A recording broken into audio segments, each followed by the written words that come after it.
गुरु परंपरा योग संस्थान में आपका स्वागत है। स्पेशल क्लास में हम लोग शिव संगीता शुरू कर चुके हैं। शिव संगीता में हम लोगों ने देख लिया था जगत कितने प्रकार से व्यवहार होता है, जगत का शत्रु के रूप में, मित्र के रूप में और उदासीन के रूप में।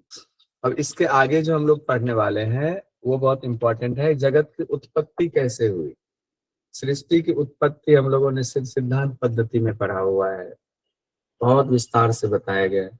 शिव संगीता में कहा जा रहा है सही सही काम यते पुरुष है सृजते च प्रजा स्वयं अविद्या भासते यस्मात् स्यान मिथ्या स्वभावतः।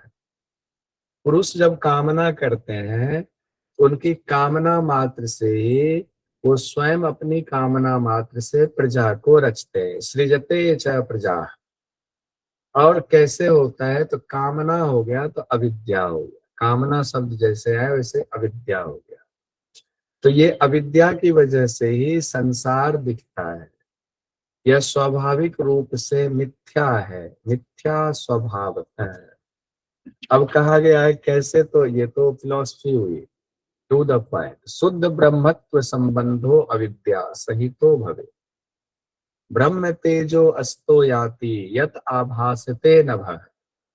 जब शुद्ध ब्रह्म है उनमें अविद्या का जब समावेश हो जाता है, संयोग हो जाता है, उस ब्रह्म के तेज से उसमें नभ यानी आकाश की उत्पत्ति होती है। जैसे मान लीजिए सूर्य का प्रकाश आ रहा है, उसके सामने हाथ रख दीजिए तो कुछ तो उसका क्रिया होगी। जैसे ये हाथ रख दिया तो यहाँ उसकी छाया बनेगी, तो एक नई चीज आपको दिखेगी। उसी तरीके से शुद्ध ब्रह्म में जब अविद्या का समावेश किया जाता है तो उससे नई चीज उत्पन्न होती है, उसको नभ कहता है। यहाँ पर सवाल कई बार आ जाता है कि जब ब्रह्म शुद्ध थे तो अविद्या उनमें कैसे है। उनमें अविद्या नहीं आता है, स्वाभाविक क्रिया होती है, अविद्या का संयोग हो जाता है। ब्रह्म तो हर जगह है, ब्रह्म तो सर्वव्यापी है। तो अविद्या जैसे ही, अब स्वाभाविक क्रिया में अविद्या का आना और सृष्टि का रचना ये होना ही होना है। अविद्या भी उन्हीं से उत्पन्न होता है, वो भी उन्हीं के परवश है, तो एक सृष्टि का चक्र चलाने के लिए। तो अविद्या से फिर जो है वो, अविद्या को आप कह सकते हैं कि शक्ति है, माया है, अविद्या को माया कहा जाता है। तो वहां से आपको आकाश उत्पन्न हुआ। पहला क्या हुआ, आकाश। तो ब्रह्म, शुद्ध ब्रह्म में अविद्या से के मिलने से संसार का सृजन होता है। और सबसे पहले नभ आता है, नभः आया हुआ, नभः मतलब आकाश आता है। फिर उसके बाद वायु, अग्नि, जल और पृथ्वी। आप लोग अभी आयुर्वेद पढ़ रहे थे, उसमें भी ऐसे ही कुछ था सीक्वेंस। पृथ्वी, फिर उसके बाद औषधि वगैरह, ऐसे अन्न आया हुआ था। आकाश, वायु, अग्नि, जल, पृथ्वी। ब्रह्म माया आकाश, आकाश से वायु, आकाश प्लस वायु से अग्नि, आकाश वायु अग्नि से जल, आकाश वायु अग्नि जल से पृथ्वी। मतलब ये चारों जुड़ गया तो आया। इसका मतलब एक गुण, इसमें दो का गुण, इसमें तीन का गुण, इसमें चार का गुण। अग्नि में दो का गुण, जल में तीन का गुण, पृथ्वी में चार का गुण होगा, वायु में एक का गुण होगा। ये भी एग्जाम में क्वेश्चन पूछा जाता है, ध्यान रखिए। देखिए ऐसे है ये। आकाश गुण है शब्द, एक ही गुण है शब्द इसमें। और इसके ज्ञानेंद्रियां किससे, इस शब्द को हम जानते हैं तो कान से सुनते हैं, तो ज्ञानेंद्रिय कान हो गया। उसके बाद कहा गया वायु, वायु का एक गुण तो स्पर्श है ही, लेकिन वायु उत्पन्न किससे हुआ है, आकाश से, तो आकाश का भी गुण हो गया। अब मैं इतना डिटेल क्यों पढ़ा रहा हूँ, ये तो आप लोग पढ़ के आए होंगे पहले जान। तो वायु के दो गुण हो गए, शब्द और स्पर्श। अग्नि के तीन गुण हो गए, क्योंकि उसमें आकाश वायु अग्नि तीनों है, शब्द स्पर्श रूप। और जल के चार गुण हो गए, शब्द स्पर्श रूप रस। और पृथ्वी के पांच गुण हो गए, अपना एक गुण है ही, चार ऊपर से लिया हुआ है, परदादा जी का, दादाजी का, पापा का, सबका लेकर के आया, तो पांच हो गए। तो सबकी कर्म ज्ञानेंद्रियां भी हम जानते हैं। तो इस तरह से एग्जाम में आता है। शिव संहिता के मुताबिक पृथ्वी के कितने गुण हैं, कुल कितने गुण हैं, तो पांच गुण हो गए, ये ध्यान रखिएगा, नहीं तो सिर्फ गंध पे मत अटक जाइएगा। अब लय किस प्रकार से हुए, तो हुआ सृष्टि का होना, सृष्टि की रचना हो गई। लय भी होता है क्या, तो लय होगा। जो सबसे लास्ट में है वो अपने से ऊपर वाले में मिलेगा, ऊपर वाला ऐसे मिलेगा, ऐसे मिलते मिलते वो जहां से आया है वहां चला जाएगा। देखिए कैसे लय हो रहा है, कहा गया पृथ्वी सिरदा जले मग्ना जलम मग्नश्च तेजसी लीनम वायो तथा तेजो व्योमग्नि वातो लयम ययो अविद्यायाम महाकाशो लीयते परमे पदे। पृथ्वी का जल में लय होता है, जल तेज में लीन होता है, तेज का वायु में लय होता है, वायु का लय आकाश में होता है, और फिर कहा गया है अविद्या रूप महाकाश परम पद में लीन हो जाता है।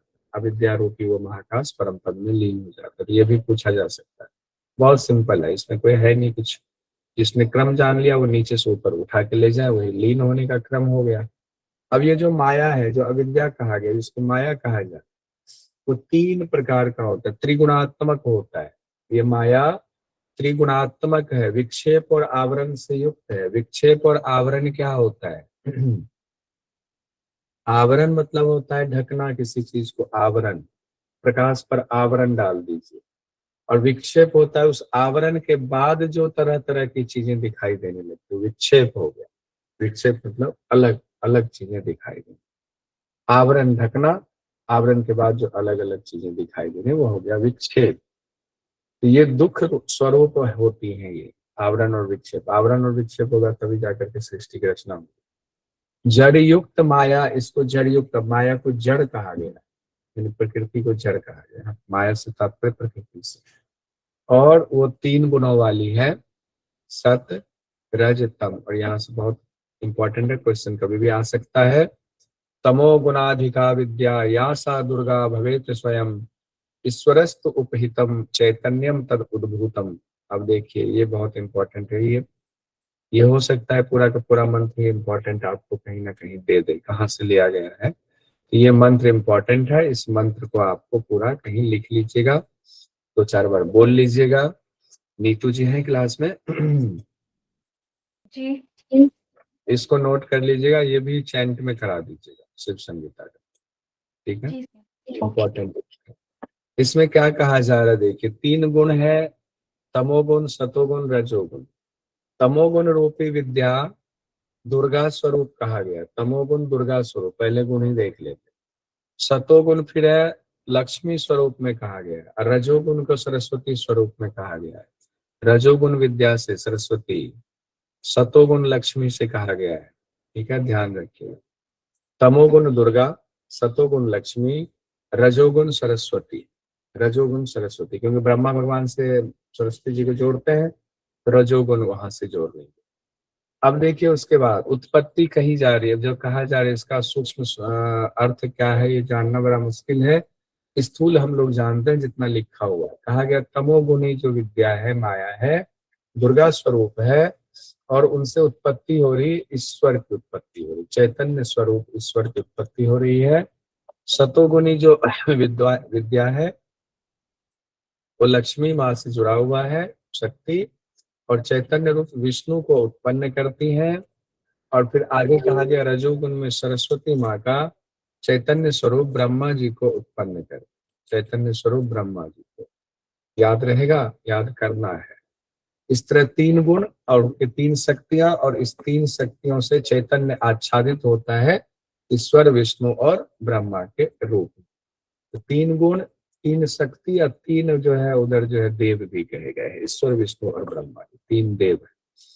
ये यहाँ से क्वेश्चन आ सकता है। आत्मा ही हर चीज का प्रकाशक है, क्योंकि आत्मा पे ही ढका तो उससे विक्षेप हुआ। आत्मा ही उपाधि के कारण भिन्न भिन्न स्वरूप में दिखाई देता है, ठीक है। अब आत्मा की साधना के फायदे क्या होते हैं? जो साधक आत्मा के स्वरूप का यानी सत्य चित आनंद ज्ञान स्वरूप ज्योति को अनुभव कर लेता, साक्षात कर लेता, वह दुख मुक्त हो जाता है। इसीलिए अपने चित्त में हमेशा आत्मा को ही स्थान दीजिए, आत्मा का ही धारण कीजिए। जीव शरीर की उत्पत्ति और उसका कारण क्या है? तो जीव शरीर जो हमारा उत्पन्न हो रहा है, उसके अंदर हमारे शरीर के अंदर जो जीवात्मा है, तो किससे उत्पन्न हुआ? पिता के अन्नमय कोश से हमारा शरीर बना। और जीव तो वो जीवात्मा आया हुआ है ब्रह्म के स्वरूप से। पूर्व जन्मों के कर्मों के अनुसार आपका शरीर धारण करता है, वही ये शरीर पूर्व जन्म के जो कर्म है उसके हिसाब से धारण किया था। अब जो लोग जिस घर में पैदा हुए हैं तो समझ लीजिए पूर्व जन्म की वजह से हुए हैं, इसलिए इस जन्म को सुधारना है। और हमारे सौभाग्य रहा होगा पूर्व जन्म में भी हम योग से जुड़े, यानी कर्म फल को भोगने के लिए शरीर मिला। फिर कहा गया है शिव और शक्ति, बिंदु शिवो रजः शक्ति, बिंदु को शिव कहा गया, रज को शक्ति कहा गया है। और दोनों का जब मिलन हो जाता है, उस मिलन से ही स्वप्न भूतानी जायन्ते स्वशक्तया जर रूपया, दोनों का संयोग हो रहा है रज और बिंदु से, तब उससे क्या हो रहा है, जर रूप माया संसार रूप में प्रकट हो रहा है। जर रूप माया संसार रूप में प्रकट हो रहा है, किससे, बिंदु और रज से। तो हम लोग क्या है, माँ पार्वती और भगवान शिव के संगम से बना हुआ ये शरीर है, तो साधारण नहीं है, हम सब दिव्य हैं। भगवान शिव कहते हैं मैं शिव जीवों के पूर्व जन्म के कर्मों के अनुसार सृष्टि रचता हूँ। प्रथम पटल आपका हो गया संपन्न। अब एक बार प्रथम पटल के सामान्य जो कुछ क्वेश्चन है उसको देख लेते हैं, फिर आप लोगों को प्रथम पटल का ऑनलाइन टेस्ट दूंगा, फिर द्वितीय पटल पर हम लोग बढ़ेंगे। शिव संहिता में वेद के कितने रूप बताए गए हैं, वेद के तो कर्मकांड और ज्ञान कांड, ठीक है, हम लोगों ने देखा था। किसे सर्वश्रेष्ठ मत बताया गया है, तो योग शास्त्र को सर्वश्रेष्ठ मत बताया गया। कर्मकांड के कितने भेद बताए गए हैं, तो कर्मकांड में 2 कहा गया, निषेध और विधि कहा गया। फिर विधि कर्म के 3 प्रकार बताए गए। अब जिष्ट है ये वन लाइनर जिसको कहते हैं, नित्य नैमित्तिक और काम, ये 3 था विधि कर्म के। फल के कितने प्रकार बताए गए हैं, तो स्वर्ग और नरक, यही 2 फल होता है, स्वर्ग होगा या नरक की प्राप्ति होगी। फिर उसके बाद कहा गया है विचारशील योग साधक को कर्मकांड के साथ क्या करना चाहिए, विचारशील योग साधक को कर्मकांड के साथ क्या करना चाहिए, कर्मकांड के महात्म को जान करके उसे त्याग देना चाहिए, क्योंकि स्वर्ग नरक नहीं चाहिए, हमें तो मुक्ति चाहिए।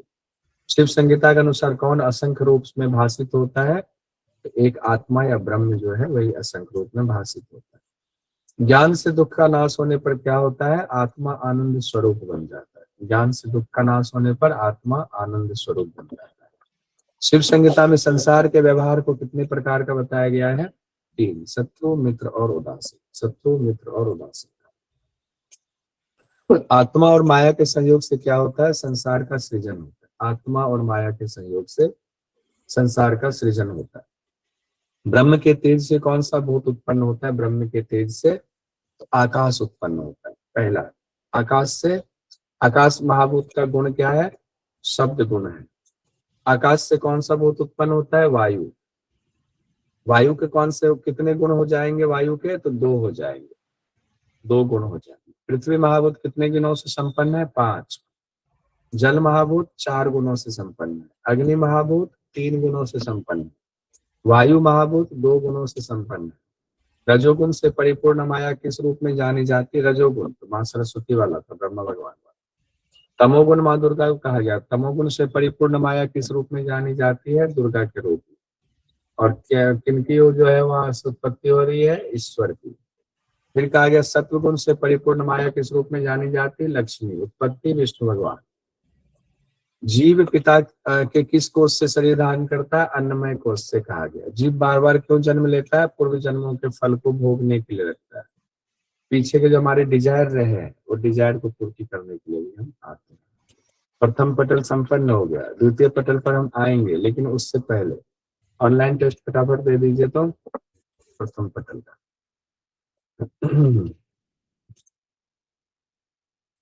चलिए कुछ तो संख्या बढ़ी है ना, कल संडे है, कल मैं समय मिलते हैं सबसे पहले लिस्ट निकालता हूँ जितने लोग हैं। तो लोग कौन कौन नहीं आ रहे हैं और उनका रीजन क्या है एग्जैक्ट रीजन।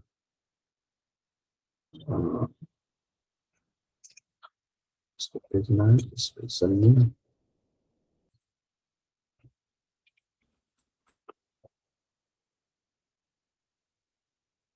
बहुत छोटा ही है, 10 सवाल है बस। कल हम लोगों ने और सवाल देखा ही था। आज 10 सवाल है बस, 7 मिनट में कर दीजिए इसको काम।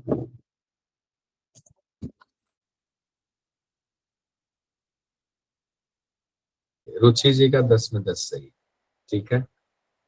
रुचि जी का 10 में 10 सही है, इनको कोई शंका नहीं है। आप ही आंसर गलत नजर आया, रुचि जी को नहीं नजर आया। 10 में 10 ऐसे ही सही हो गया।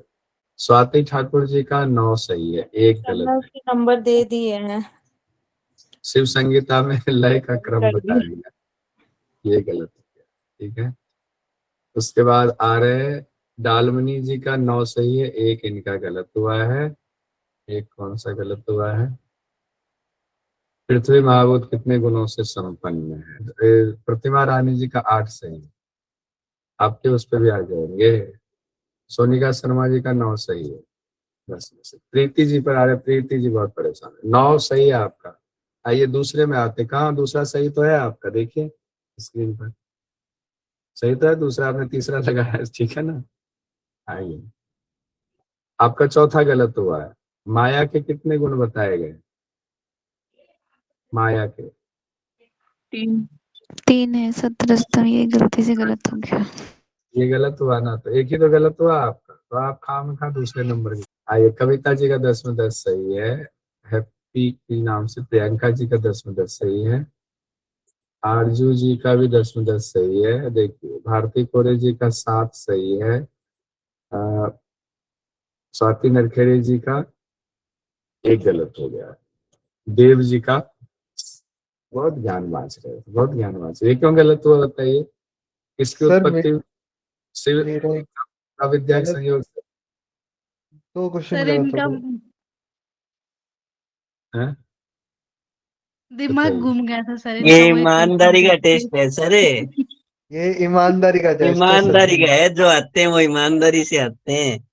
ठीक है, ठीक है। वर्षा जी का 10 है, ठीक है, ईमानदारी से। रामानंद जी का 8 है। थोड़ा सा इधर उधर आप लोग हो जा रहे हो। अच्छा, इनका भी 7 है उदित जी का, इसलिए दोस्त का साथ दे रहे हैं दोनों दोनों 7-7। आशा जी 10। ईमानदारी से तो यही होगा सर। मैं समझो ये पहले क्यों जोर से बोल रहा है, पहले ही जोर से बोल रहा है, अपना नंबर आने से। अनुराधा जी, पूजा जी का, सर मेरा सेकंड क्वेश्चन गलत हो गया था। आशा जी का तो नहीं है सेकंड गलत ना, मैंने पाया तो था 9वां। पूजा रानी जी 9, अनीता जी 5। अनीता जी क्या हो गया, आपने पढ़ा नहीं अभी? नहीं सर, मैंने फिर से दे दिया, मुझे थोड़ी कंफ्यूजन हो गई थी 2-3 क्वेश्चन में। सावन जी नहीं सर 10। ये बहुत ज्यादा ईमानदारी का है ये। आरजू जी, अच्छा, पल्लवी जी का 9, एक गलत हो गया है।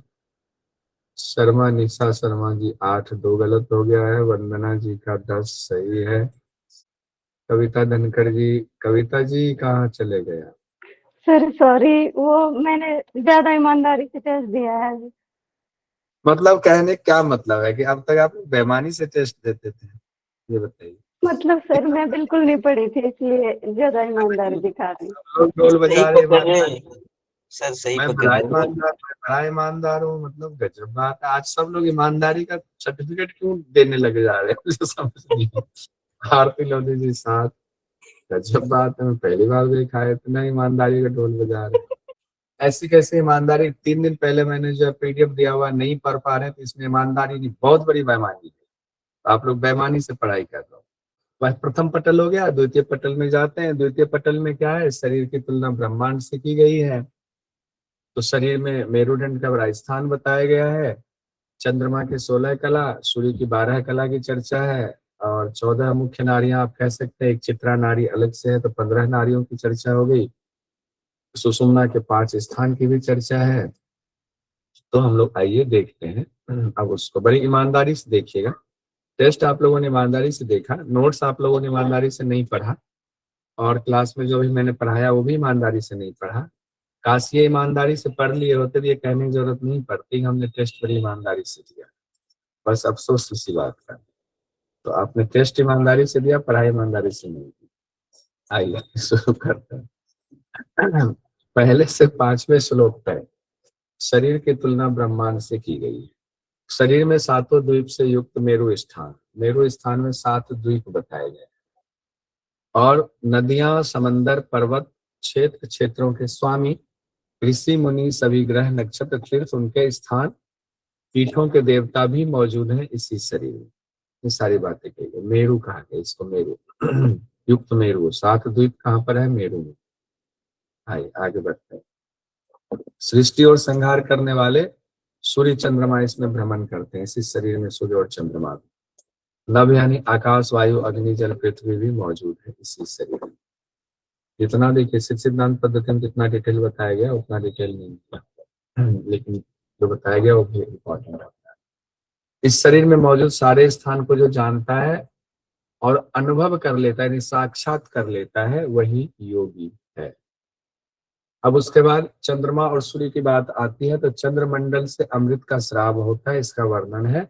जब चंद्रमंडल का वर्णन होगा, चंद्रमा का भी वर्णन होगा। तो चंद्रमा के बारे में कहा गया है मेरु श्रृंग में, यानी कि श्रृंग होता है ऊपरी हिस्सा, तो मेरु के मेरुदंड के ऊपरी हिस्सा में चंद्रमंडल है और उससे सुधा बरसाने वाला चंद्रमा है। वहाँ सुधा मतलब अमृत की बारिश हो रही है, 16 कलाओं से युक्त है चंद्रमा। तो अब नोट कर लीजिएगा, शिव सिद्धांत पद्धति में चंद्रमा 17 कलाओं से युक्त, यहाँ पर कहा गया है 16 कलाओं से युक्त।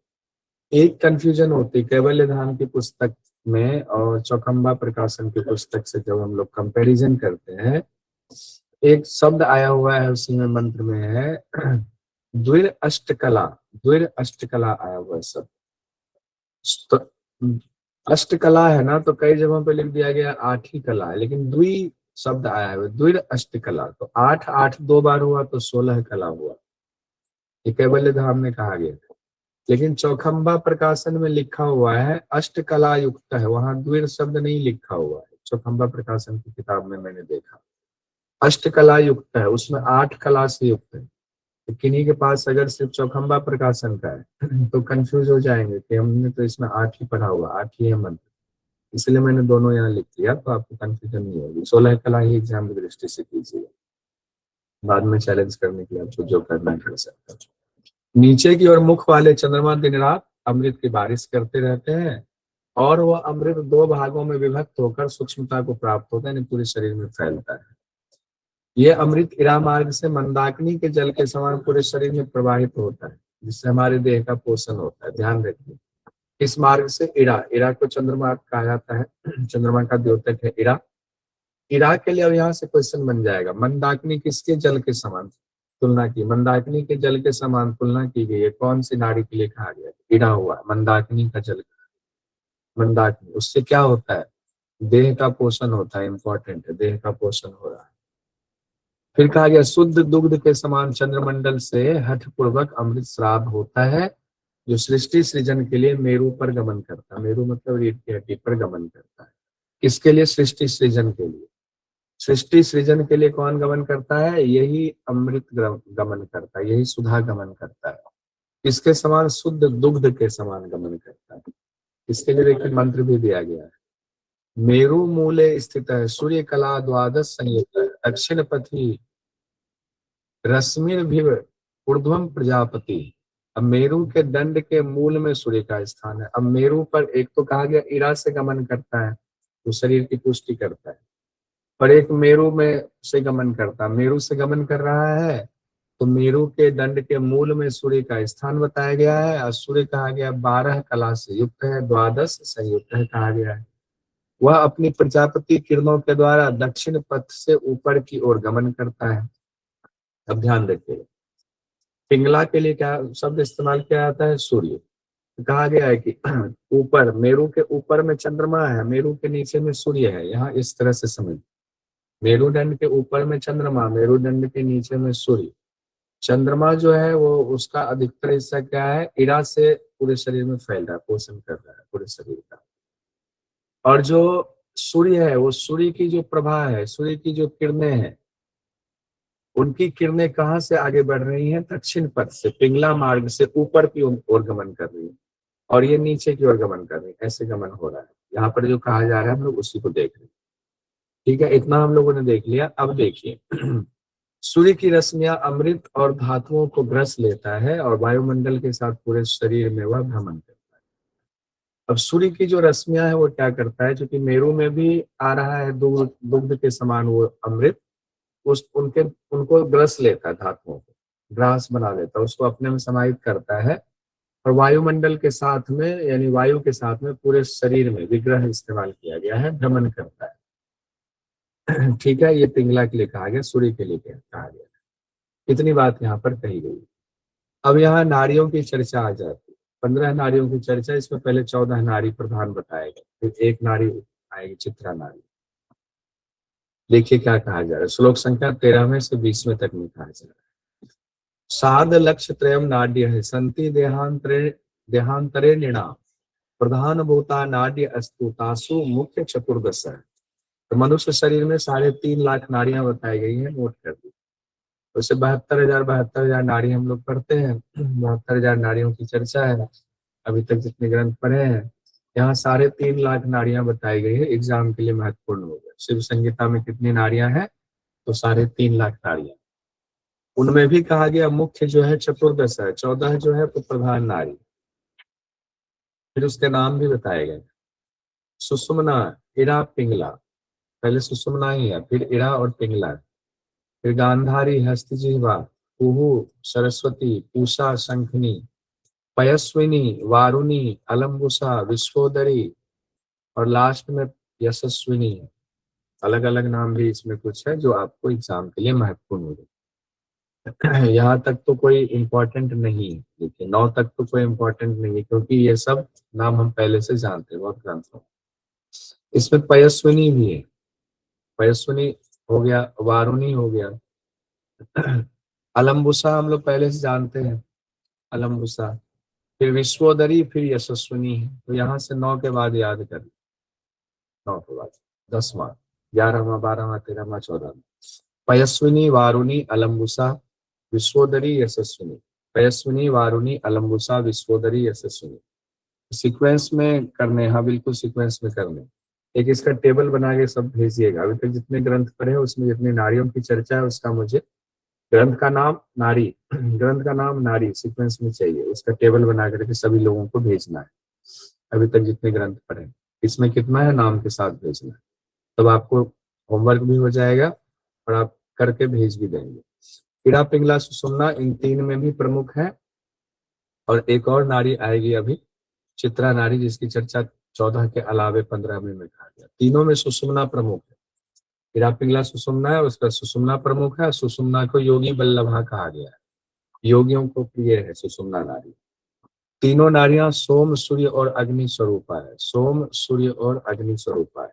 और मेरुदंड में आश्रित, मेरुदंड में ही है ना, एक लेफ्ट, एक राइट और एक हो गया आपका बीच में। तो तीनों नारियां मेरुदंड में। अब आते हैं चित्रा नारी, जो भगवान शिव को प्रिय है।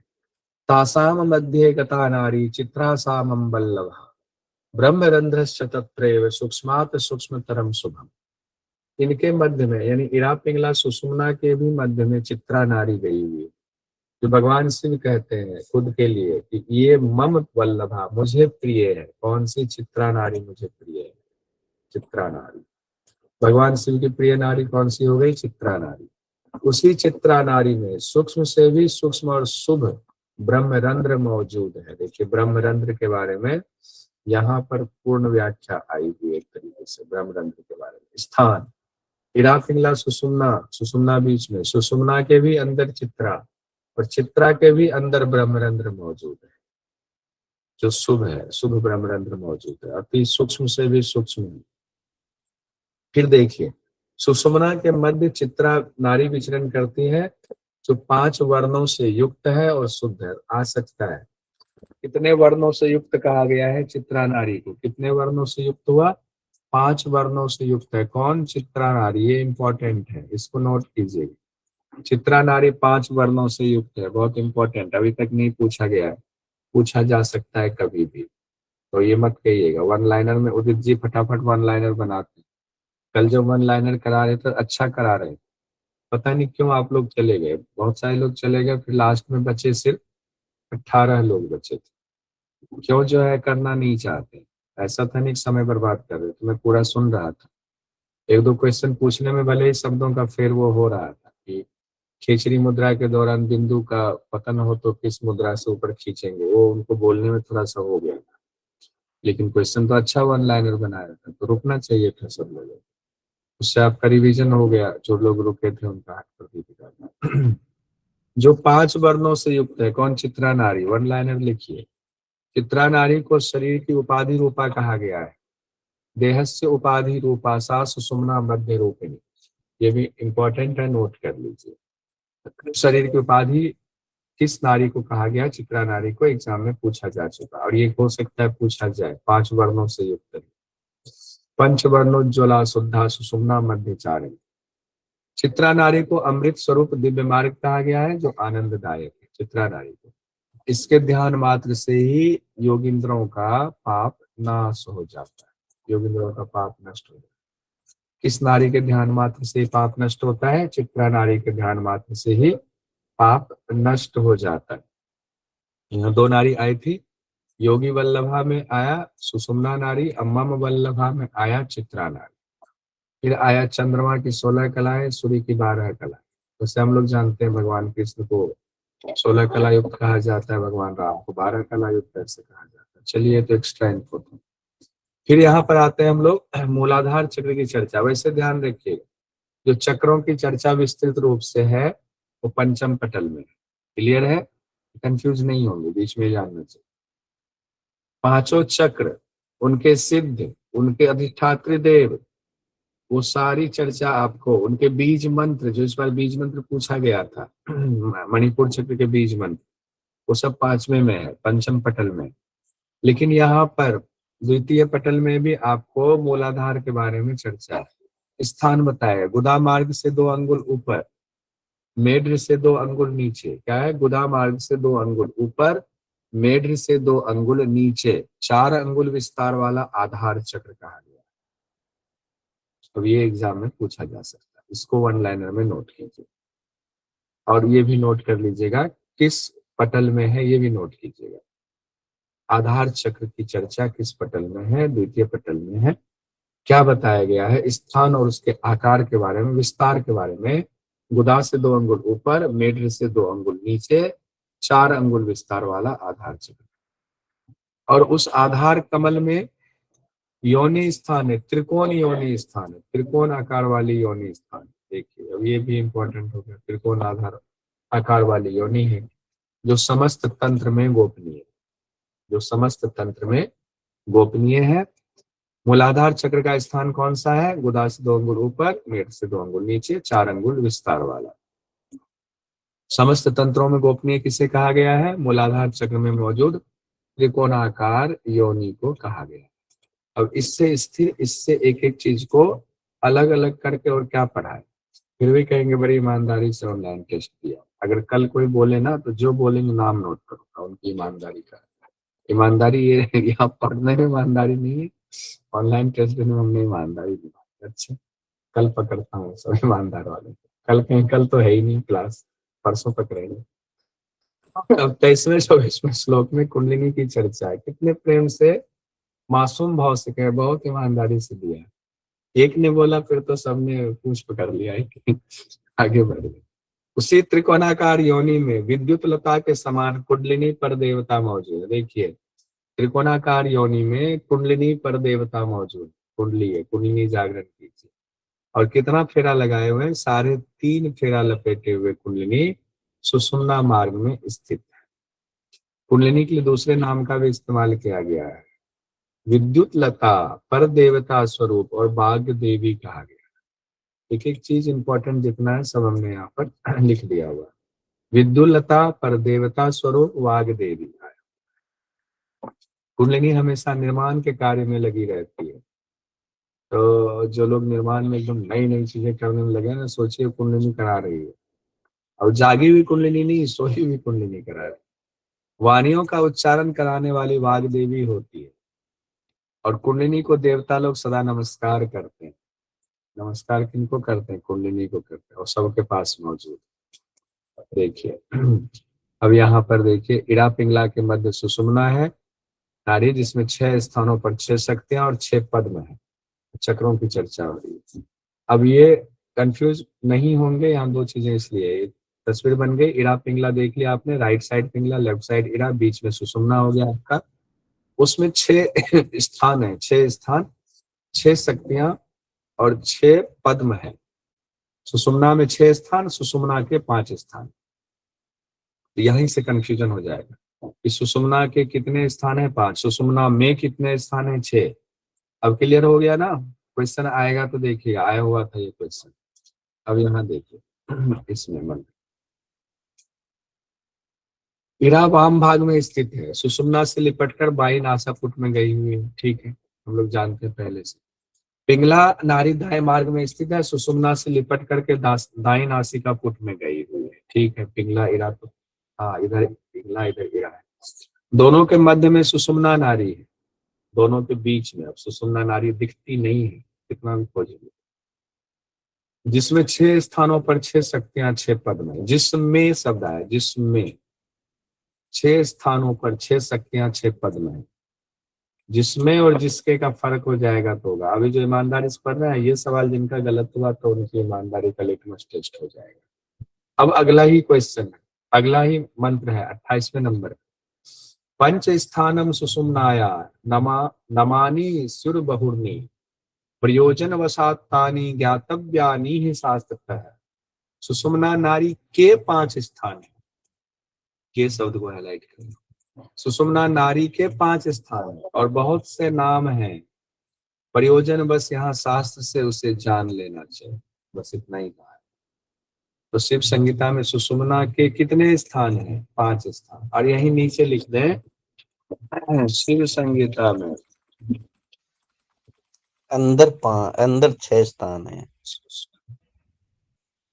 सुषुम्ना में कितने स्थान है? तो 6 स्थान। में और के को लाल कर दे। सुषुम्ना में कितने स्थान है? 6 स्थान है, तो उसको यहाँ लिख देते हैं। चलिए 6 पद्म, 6 चक्र, 6 पद्म हो जाते हैं। पद्म और क्या दिया हुआ है वो भी क्लियर। 6 शक्तियां, 6 शक्ति 6 पद्म, 6 शक्ति 6 पद्म, 6 स्थान 6 शक्ति 6 पद्म, 3 बातें कही। 6 स्थान 6 शक्ति 6 पद्म, ठीक है। 6 जो है ना इसको ऐसे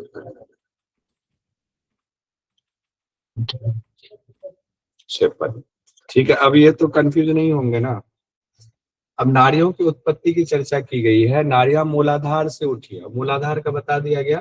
हैंडल्स करके बता दीजिए। अभी जो आधार चक्र की चर्चा आई उसका स्थान और विस्तार कैसे कैसे बताया गया है, जल्दी से वो बताएं। गुद्दा से उदित जी कल बात आप जब आपको मैंने कहा था कि आप 1 लाइनर पूछेंगे, तो आपने जो अपनी बारी आई पूछने की तो आपने कहा देखिए मैं जिससे पूछूंगा वही बोलेंगे, बीच में कोई नहीं बोलेंगे। अपने जब पढ़ाने लगे तो सारा नियम याद आ गया। मैंने बोला हैंड रेज करके बोलिए, तो अपने खट से माइक खोल दे। खुद चाहते हैं व्यवस्था बनी रहे जब हम पढ़ाए, हम पढ़ा रहे हैं तो व्यवस्था बिगाड़ना है। जब खुद टीचर बनते तो याद आता है ना कि व्यवस्था बनी चाहिए। आइए विभा जी बताइए सबसे पहले। गुदा से 2 अंगुल ऊपर और मेढ से 2 अंगुल नीचे और 4 अंगुल विस्तार वाला। बहुत बढ़िया। पूजा जी सही बोल रही विभा जी? जी सर। क्या हाँ सही जी बोल सर। रही, क्या बोल रही? मूलाधार का स्थान और आधार से। हाँ ठीक है, सावन जी बता दीजिए एक बार। यस सर, 2 अंगुल ऊपर और मीटर से 2 अंगुल नीचे 4 अंगुल विस्तार। विस्तार वाला। आरजू जी बता दीजिए सुषुम्ना में कितने स्थान बताए? सुषुम्ना के स्थान पूछा है ना, 5। सुषुम्ना में पूछा। में तो 6 हैं सर। सरिता जी सुषुम्ना के कितने स्थान है? के 5 है, में 6। ओके, मेरे को सब लोगों ने पकड़ लिया हुआ। हे भगवान, ठीक है। ये सुषुम्ना देवी, वाग देवी। सुषुम्ना के कौन कौन से नाम कहे गए हैं अभी? सर सोनिया जी अच्छा बता दीजिए सही तो। विद्युत लता और देवता हाँ। देवता पर देवता और एक वायु देवी। वायु देवी भी, हाँ। वायु नहीं, वाग देवी, वाग देवी। वाग देवी, वाग देवी। ठीक, कोई नहीं, चलिए आगे बढ़ते हैं हम लोग। सर सुषुम्ना और कुंडली। तो ये कुंडली के हैं कि सुषुम्ना? एक ही होते हैं सर। कुंडलिनी वाग देवता। कुंडलिनी के दूसरे नाम का इस्तेमाल, विद्युत लता, पर देवता और वाग देव, ये कुंडलिनी। ठीक है सर, बीच में बोला मैंने, हाँ। Sorry sir. वो हाँ। ये सुषुम्ना के और मैं वाला मुझे कंफ्यूजन, एक बार फिर से बता दीजिए प्लीज। 6 स्थान और 5 स्थान वाला। और आप में, तो पहले तो ये खुद से जोड़िए, आपका और आप में का अंतर है ना कि नहीं है सर। तो जो आपका है वो 5 है। मान लीजिए आप सुषुम्ना हो, ऐसे जोड़िए, आप सुषुम्ना हो, आपके कितने स्थान हैं? आप कहोगे मेरे 5 फ्लैट हमने खरीद रखे, 5 जगह पे, तो 5 फ्लैट हो गए, तो आपके कितने स्थान हो गए? 5।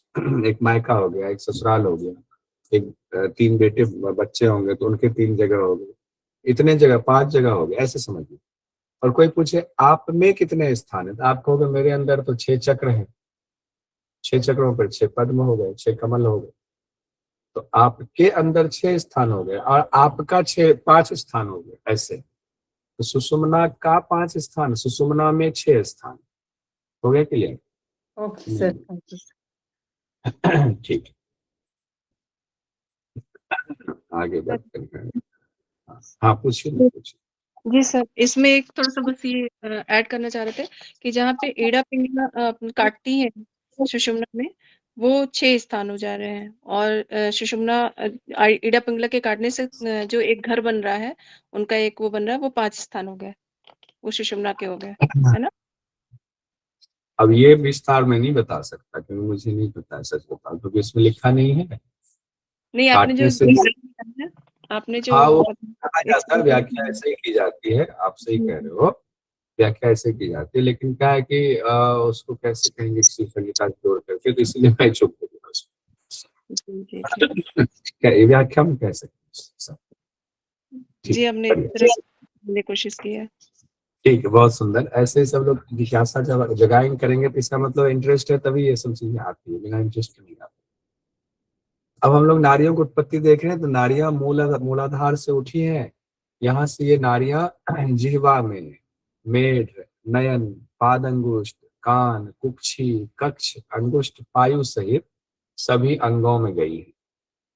और ये सब उत्पन्न कहाँ से हुई? मूलाधार से उत्पन्न हुई। मूलाधार का भी हम लोगों ने देखा। फिर ये उठी है वहां से, फिर उसकी शाखाएं बढ़ गई। जैसे एक हाईवे है, हाईवे नीचे उतर करके राजपथ में आ गया, वो क्या कहते हैं राज्य वाले में, राज्य वाला फिर छोटे छोटे सड़कों में, फिर गांव तक पहुंच गए। तो सारी सड़कों को जोड़ेंगे तो 3.5 लाख हो गए। उसी तरह शरीर में भी है कि वो फिर जो है शाखाओं में, उपशाखाओं में बट करके 3.5 लाख नाड़ियां बताई गई, और सभी अपने अपने स्थान में अवस्थित है। सारी सड़कें जाती हैं, किसी घर तक जाती होंगी। और ये भोगवाहा नाड़ियां हैं जो वायु संचार में दक्ष है। 3.5 लाख नाड़ियां है, भोगवाहा है, यानी वायु का संचार हो रहा है, तो आपको, आपकी इंद्रियों को ये उलझा के रखता है अलग अलग विषयों के प्रति। सारी नाड़ियों का उद्गम स्थल मूलाधार है। नाड़ियों का क्या काम है? वायु संचार में दक्ष है, नाड़ियां भोग का वहन करती, नाड़ियां ही भोग का वहन करती हैं। यही तक हम लोग रहने देते हैं आज। मुझे लगा कि छुट्टियां बहुत हो रही है तो छुट्टियां ना करो इसलिए, लेकिन जैसे जैसे रात बीत रही है ना, ठंड का प्रकोप, तो मुझे दिक्कत शुरू हो रही है। तो कल एक दिन और आराम मिल जाएगा तो अच्छा रहेगा मुझे संडे को। हम लोग यहाँ से परसों पढ़ेंगे वैश्वानर अग्नि से आगे, उसके कार्य, ये सब पढ़ेंगे। ठीक है, बड़ी ईमानदारी से पढ़ के आइएगा। ईमानदारी से टेस्ट देने की जगह पर ईमानदारी से पढ़ के आइएगा। ठीक है, तो फल में ईमानदारी नहीं दिखाना है, कर्म में ईमानदारी दिखाना है। ठीक है, तो मजा आएगा।